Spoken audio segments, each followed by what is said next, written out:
Hi everyone, Dr. Debbie here. Part 2 of our two-part series on stress, your adrenal glands, and the brain. So what's happening in the brain during stress?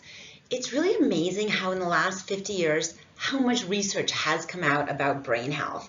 In the 1970s, it was completely accepted across neuroscience. The nervous system was essentially fixed throughout adulthood. So both in terms of brain function, as well as the idea that new neurons weren't developed after birth. We now know that this is completely not true. It's been disproven. And we know that the brain has what's called neuroplasticity. So the brain actually changes based on our situation. Now, this is a good thing in that we can make positive changes. We can create new neurons. It's a bad thing because when we're going through prolonged periods of stress, it can make negative neuroplastic changes in the brain. So I love using the hand as an example, as a little model of what's happening in the brain. So your thumb represents the limbic system. So this is your primitive part of the brain, the flight or fight part of the brain that we talked about when we talked about the adrenal glands. So all species have this mammalian, this reptilian part of the brain. Now, what makes us humans is when the fingers come over top, and this is your prefrontal cortex. So this is your higher learning, your rationalizing part of the brain, the part that can make you say, all right, let's take a step back. Am I just being a perfectionist, or am I overthinking this? What's happening? So what happens when you're under a lot of stress is that cortisol is produced in the adrenal glands, and it has certain effects on the brain. So as far as the amygdala, so we have, sorry, my dog barked. We have the primitive part of the brain and the higher learning. Now, what happens is some changes occur during stress. The amygdala, that's the part of that limbic system that notices stress, it actually increases with size. Now, this is an important evolutionary change because if you're living in a war zone, if you're living with the dinosaurs, it's really important that you are a little on edge. We don't want sleep to be something that comes easily. So now you're aware, you're focused, you're paying attention to all the stresses in your life. But this is also why when you're under chronic stress, you get more and more stressed and more anxious all the time.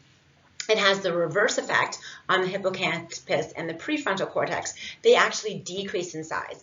So that part of higher learning, that rationalizing part, becomes less efficient, less effective. Your dendritic cells, that's how your neurons talk to each other, they become shorter, they become less numerous. And it almost seems like chronic stress has this ability to flip a switch, inhibiting these connections from the prefrontal cortex to the limbic system. So now when you're starting to deal with stress, you're on edge, you're on edge, you're on edge, we can't calm it down, and you're more likely to flip your lid and have some kind of maybe even a stress event or a panic attack, or just flip out, we could say, in some way. So it's believed that cortisol seems to have this domino effect in the body that puts us into this constant fight or flight state. So I want to dispel you of the belief that you can just do nothing, live through a time of high stress, and then you'll go back to how it was. That is not true. It's been found that people who've been going through a long period of stress, you get these neuroplastic changes and you do not go back to how you were unless you do something that's going to create positive changes.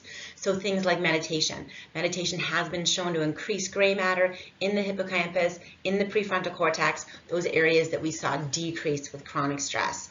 Other things that you should do is practice deep breathing, gratitude, joy, go outside into nature. All of these things definitely are going to help your brain, help your adrenal glands.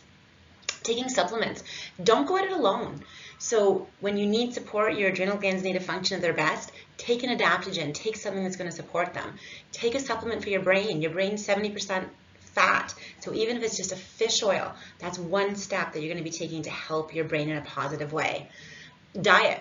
I don't even have diet on this list, but diet should definitely be something you're looking at. So an anti-inflammatory diet, a Mediterranean type diet that has a high amount of fat, so important.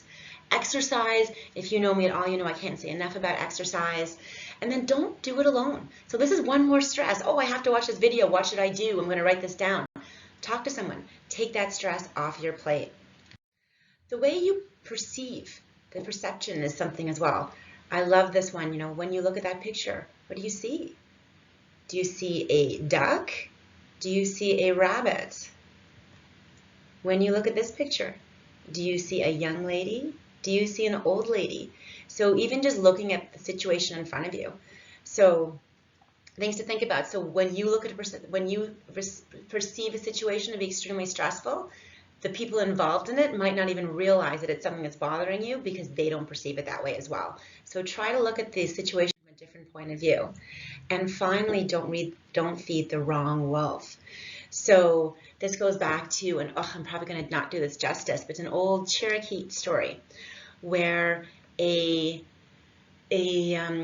grandfather's talking to his grandson, and the grandfather says, inside you, my grandchild, is two wolves. One represents happiness, joy, laughter, and all things good. The other represents anger and depression and misery. And these two wolves are constantly battling inside of you. And then the grandchild asks, well, grandfather, which one wins? And the grandfather replies, the one you feed.